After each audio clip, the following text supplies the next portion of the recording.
The hot Nevada sun beat down on the desert as Jack Stone wiped the sweat from his forehead. His worn leather gloves were covered in dust from hours of careful digging. As an archaeologist, he had spent 15 years searching for unusual artifacts, but nothing had prepared him for what lay before him now. The meteorite crash site stretched nearly half a mile wide. Most of his team had already given up for the day, seeking shelter in their air-conditioned tents. But something kept pulling Jack forward, a feeling he couldn't explain. That's when he saw it, a glint of metal catching the sunlight at just the right angle. Jack's hands trembled as he brushed away the last of the sand. The object was unlike anything he had ever seen. It was a sword, but not like any sword from Earth. The blade seemed to be made of a metal that shifted colors as he looked at it, flowing between deep purple and bright silver. Strange markings ran down its length, giving off a faint glow even in the bright daylight. "This can't be right," he muttered to himself. The crash site was only 3 months old, but this sword looked ancient. As he reached out to touch it, the air around his hand tingled with static electricity. The moment his fingers wrapped around the handle, everything changed. The sword became lighter than air, almost floating in his grip. A warm sensation traveled up his arm, and for a brief second, he could have sworn he heard distant music, like crystal bells ringing across space itself. Within hours, the site was swarming with government agents. Men in black suits and sunglasses tried to take the sword, but something strange happened every time they got close. The sword would become impossibly heavy, refusing to budge from Jack's grip. When he tried to hand it over willingly, it simply wouldn't leave his hand, as if it had become part of him. "Mr. Stone, you need to understand the gravity of this situation," said the lead agent, a stern-faced man who called himself Smith. "That object is now classified as a matter of national security. You'll need to come with us." But that night, before they could take him away, the dreams began. Jack saw vast cities floating among the stars, their spires reaching into the darkness of space. He saw creatures of impossible beauty, their skin shimmering with patterns of light. And at the center of it all, he saw her, a queen unlike any being he had ever imagined, her crown made of living starlight, her eyes filled with ancient wisdom and deep sorrow. In the dream, she reached out to him across the gulf of space. "The Star Blade," her voice echoed in his mind. "After all these cycles, it calls to a wielder once more."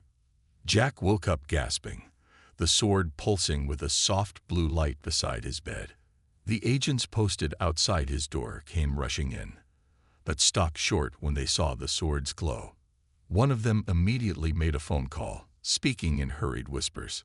Over the next few days, Jack was questioned by scientists, military officers, and government officials.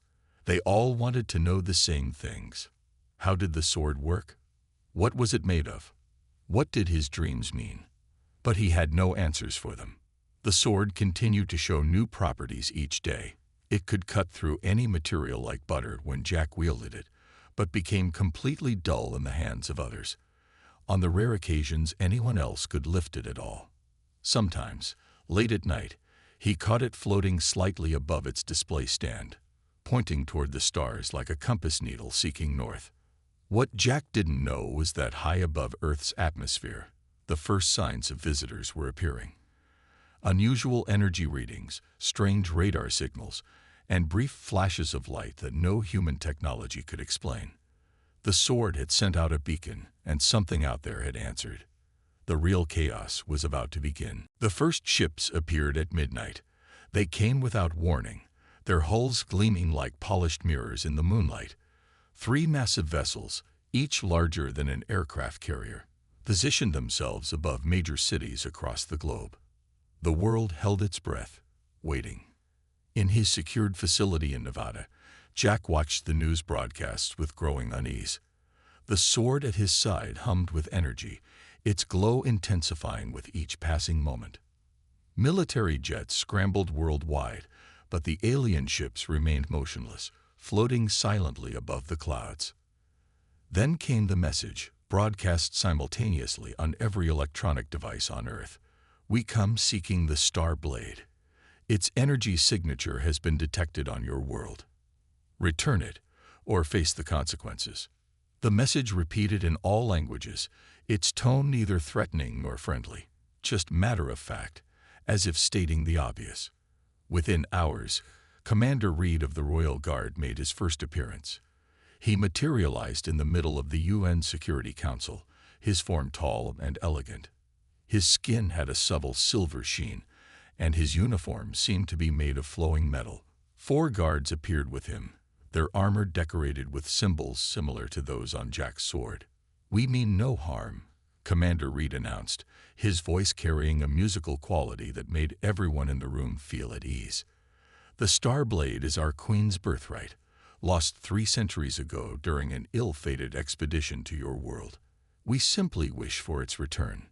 Jack was quickly brought to New York. As he entered the UN building, the sword's glow became almost blinding. Commander Reed's eyes widened at the sight, and for the first time, his composed demeanor cracked. "Impossible," the commander whispered.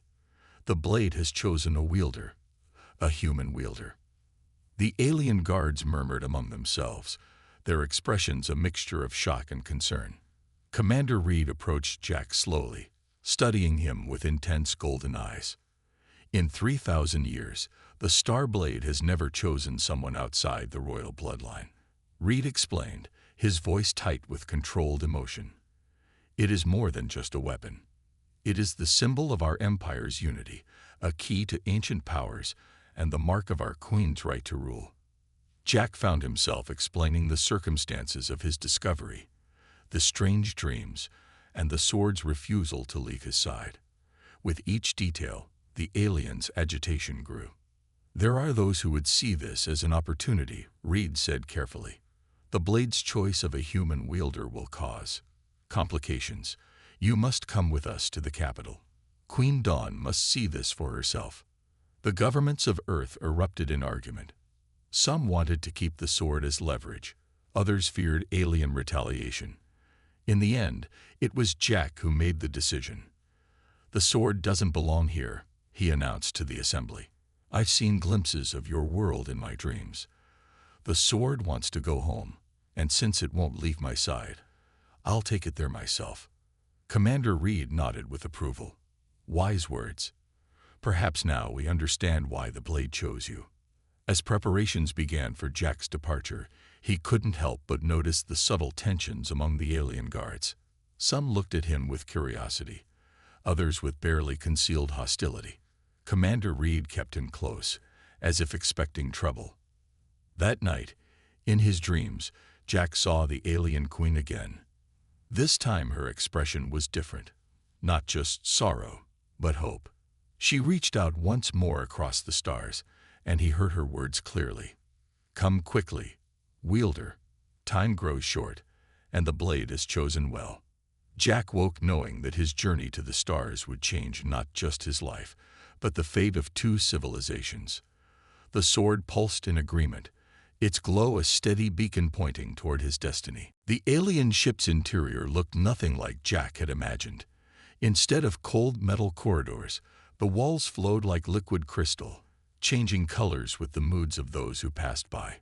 His quarters, though alien in design, felt strangely comfortable, as if the ship itself was trying to make him feel at home. Commander Reed had given him a simple set of robes to wear, similar to those worn by the ship's crew. The sword remained at his side, its glow pulsing in time with the ship's engines. As Earth shrank behind them, Jack felt a mixture of excitement and fear. He was the first human to travel beyond the solar system. "We will reach the capital in 3 days," Reed explained as they stood in the ship's observation deck. "Our engines bend space itself, making the journey much shorter than you might expect." Jack nodded, watching stars streak by in impossible colors. "The sword, it's getting stronger the further we go, isn't it?" Reed's expression tightened. "Yes, it recognizes it's returning home. But there's something else.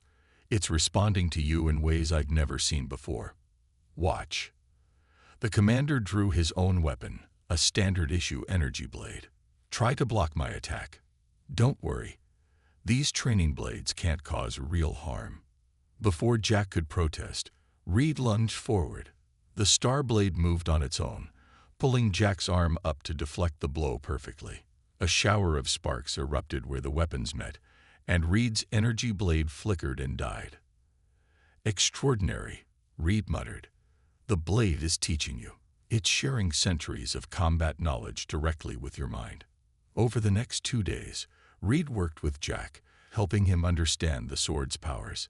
Jack learned that the blade could cut through energy fields, generate protective shields, and even send out pulses of force that could knock opponents back. But not everything was going smoothly. Jack noticed the crew was divided in their reactions to him. Some watched him train with obvious respect, while others turned away in disgust when he passed. He overheard whispered conversations in alien languages, but the tone made their disapproval clear. On the 3rd day, trouble struck. Jack woke to alarms blaring throughout the ship. The sword was already glowing brightly, warning him of danger. He rushed to the door just as Commander Reed arrived. "Pirates," Reed explained quickly. "They must have heard about our mission. They're after the blade." The ship shuddered under enemy fire. Jack followed Reed to the bridge, where chaos reigned. 3 sleek black ships had surrounded them, their weapons charging for another volley. "Their shields are too strong," one of the crew members shouted. "We can't get through." The sword pulled at Jack's consciousness, showing him something. Without thinking, he stepped forward and raised the blade. Energy coursed through his body, and the sword released a blast of pure white light. The pirate ship's shields shattered like glass. "Impossible," Reed whispered. "That's a power only the Queen should be able to use." The crew stared at Jack in shock, but there was no time for questions. The pirates, their shields down, turned to flee. The alien ship's weapons made quick work of their engines, leaving them stranded in space. As the excitement died down, Jack noticed something had changed. The crew members who had avoided him before now bowed slightly when he passed. Even Reed looked at him differently. "The capital is just ahead," Reed said finally, gesturing to a bright point of light growing larger. I think you're going to turn our whole empire upside down." Jack Stone. The sword hummed in agreement, and Jack felt a tremor of anticipation. Whatever waited for him in the alien capital, he knew nothing would ever be the same again. The capital planet took Jack's breath away. Massive cities floated in the sky, connected by bridges made of pure light.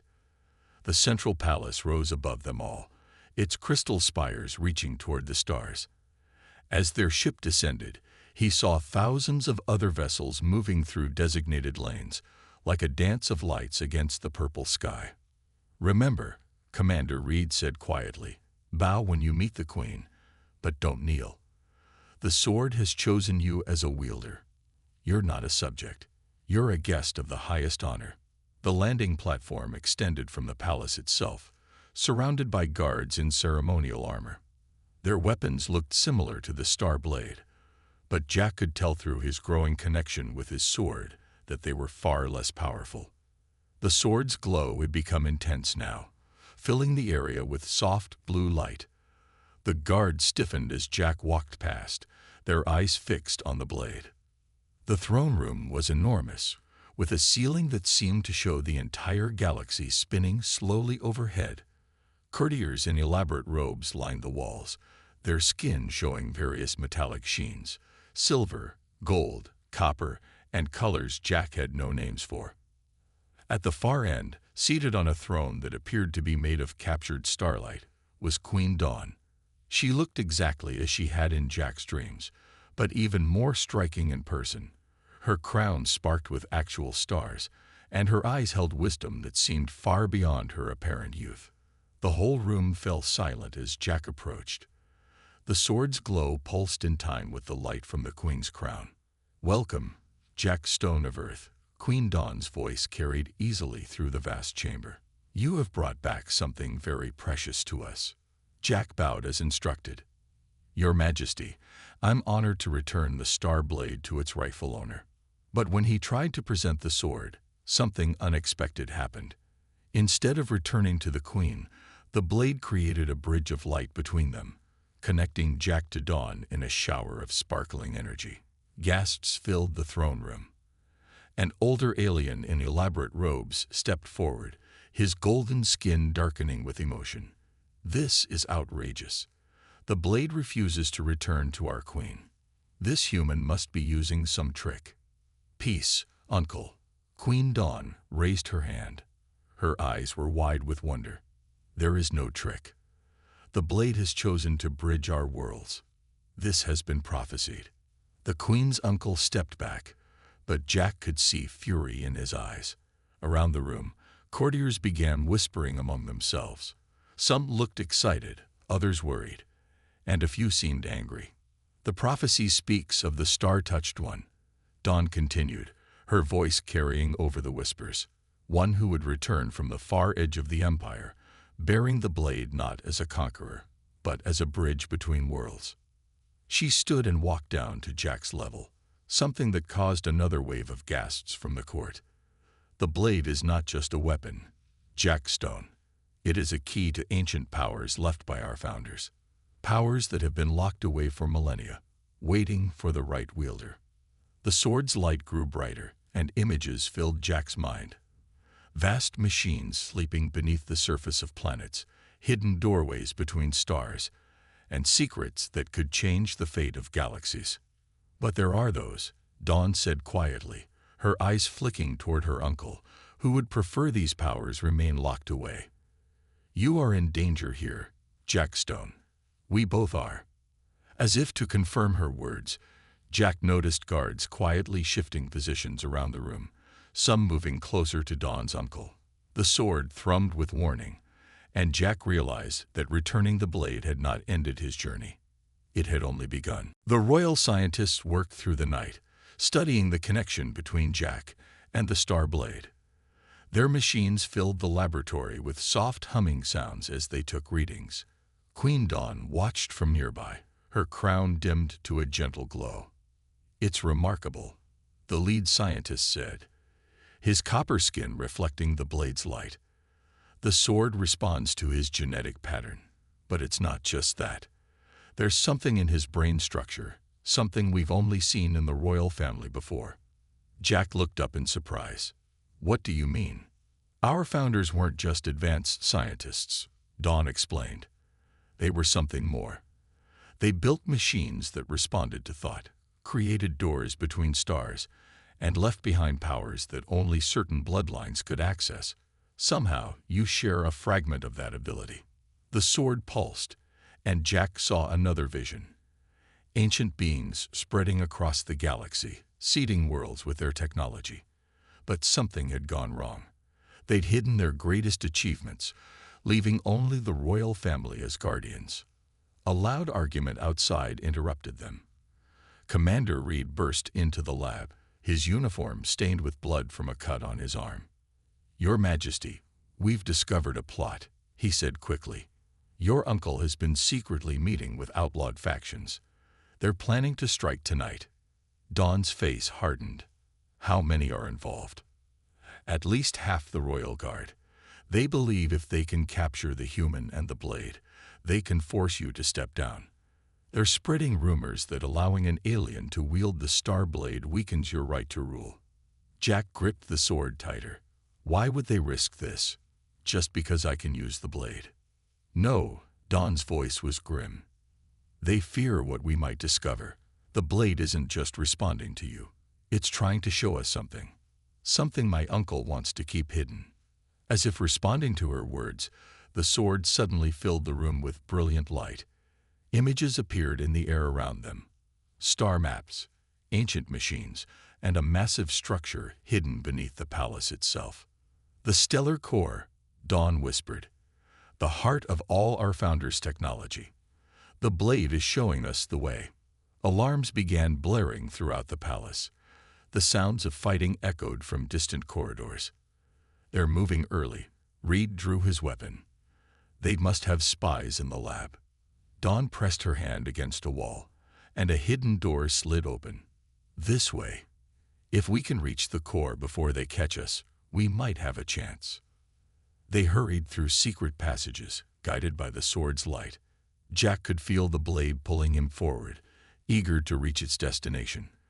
Behind them, they heard the sounds of pursuit growing closer. They emerged into a vast underground chamber. Ancient machines lined the walls, covered in the same symbols that decorated the sword. In the center stood a pedestal with a familiar shape carved into it, a perfect match for the star blade's hilt. The key point, Dawn breathed, the place where all paths meet, if we can activate it. Footsteps thundered behind them.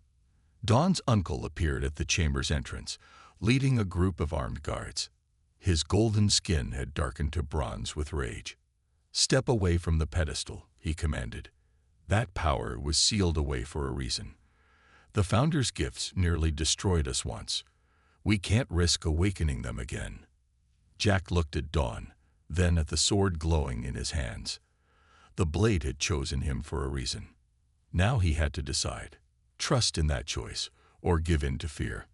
The fate of two civilizations hung on what would happen next. The underground chamber shook as explosions rocked the palace above. Jack stood between Queen Dawn and her uncle, the star blade pulsing with energy in his hands. Behind the uncle, more rebels poured into the chamber, their weapons charged and ready. "You don't understand what you're about to unleash," the uncle shouted, his golden skin now almost black with rage. "The Founder's technology brought war to 1,000 worlds before it was sealed away." "You're wrong," Dawn's voice rang out clear and strong. "They sealed it because we weren't ready. But they left us the blade, waiting for the right time, the right wielder." The sword suddenly pulled at Jack's mind, showing him something he hadn't seen before. The ancient machines weren't weapons. They were tools, meant to connect worlds, not destroy them. The aliens who'd built them hadn't fallen to war. They'd evolved beyond their physical forms, leaving their creations to guide their children when they were ready. "Your Majesty," Commander Reed's voice crackled over the communication system. "Rebel ships are attacking the city. They're targeting civilian areas." Jack looked at the pedestal, then at Dawn. "The sword is trying to tell me something. These machines, they're not what your uncle thinks. They're not weapons. They're shields." Without waiting for a response, Jack stepped forward and thrust the star blade into the pedestal. Light exploded through the chamber as ancient systems roared to life. The sword's glow spread through the walls, following paths that had been dormant for millennia. The uncle screamed in rage and ordered his men to fire. Energy bolts flew toward Jack and Dawn, but the sword's light formed a barrier around them, absorbing every shot.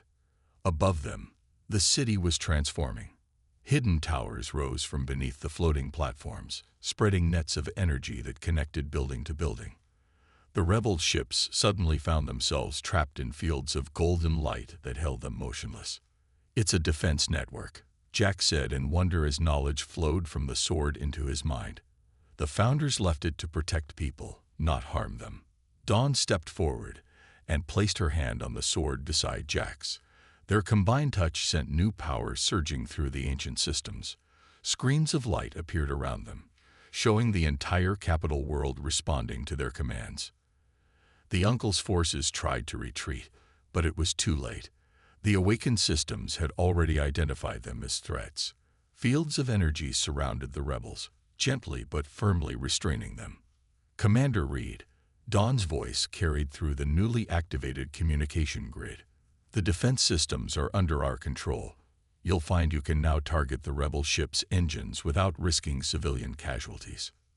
Jack watched in amazement as the royal fleet moved with surgical precision, using the ancient guidance systems to disable the rebel ships one by one. Not a single civilian structure was damaged. The uncle fell to his knees, his weapons clattering to the floor. "Impossible," he whispered. "All these years we thought." "You thought our ancestors left us weapons," Dawn said softly. "Instead, they left us the means to protect everyone, to unite worlds instead of conquering them. And they waited until we found someone who could show us the truth." The sword's light had spread throughout the city now, connecting every building, every ship, every defense system into a single network of protection. Where rebels had struck, automated repair systems were already at work, healing damage and protecting civilians. Jack felt the sword's satisfaction. This was what it had been waiting for. Not a warrior to wield it as a weapon, but a bridge between worlds who could help unlock its true purpose. The blade wasn't just a symbol of power anymore. It was a key to a better future, one that would unite humanity with their new alien allies in ways no one had imagined possible. 3 days after the failed rebellion, the capital city shone brighter than ever. The ancient defense systems had repaired all damage, leaving the floating platforms even more beautiful than before. In the Grand Assembly Hall, representatives from across the Empire gathered to witness something unprecedented. Jack stood beside Queen Dawn, the star blade still creating its bridge of light between them. The sword had refused to return to its display case, instead remaining active and connected to both wielders. Its glow filled the hall with shifting patterns of blue and gold. "The blade has shown us a new path," Dawn addressed the assembly. "For too long, we thought our founders left us weapons and tools of conquest. Instead, they left us the means to unite galaxies." The captured rebels, including Dawn's uncle, had been brought to witness the ceremony. Their faces showed a mix of shame and wonder as ancient holograms filled the air, showing the true history of their civilization. "Our ancestors didn't vanish in war," Dawn continued. "They evolved, becoming beings of pure energy and thought. But they left behind guardians, the royal line, meant to protect their legacy until others were ready to share it." Jack stepped forward. "On Earth, we have a saying. The simplest answer is often the right one. Your ancestors weren't building weapons. They were building bridges between stars, between peoples, between different ways of thinking." The star blade pulsed, and new systems activated throughout the city. Dormant technologies awakened, but instead of weapons, they revealed themselves as tools of creation. Gardens bloomed in barren areas, new healing centers opened their doors, and transportation systems became more efficient than ever. The human perspective, Dawn smiled, helped us see what we had overlooked. We were so focused on power and control, we forgot to simply ask what our founders wanted for us. Representatives from Earth had arrived that morning, stepping through one of the newly activated portals that could safely connect distant worlds. They watched in amazement as Dawn announced the formation of a new council, one that would include humans as equals. "Jack Stone will serve as Earth's first ambassador to our empire," Dawn declared. "The Star Blade has chosen him as its wielder, and through him, it has chosen Earth as our newest ally." The blade hummed with approval, its light touching everyone in the hall. Where before it had shown Jack visions of the past, now it offered glimpses of the future, human and alien children learning together, ships carrying explorers to new worlds, and technologies shared freely between civilizations. Commander Reed, now promoted to head of the Royal Guard, stepped forward with a new uniform for Jack, a combination of Earth and Imperial styles. "The blade never chooses wrongly," he said quietly. "It saw in you what we needed most, someone who could look at our oldest mysteries with new eyes." Dawn's uncle, watching from his place among the reformed rebels, finally bowed his head. "I was wrong," he admitted. "I thought I was protecting our heritage.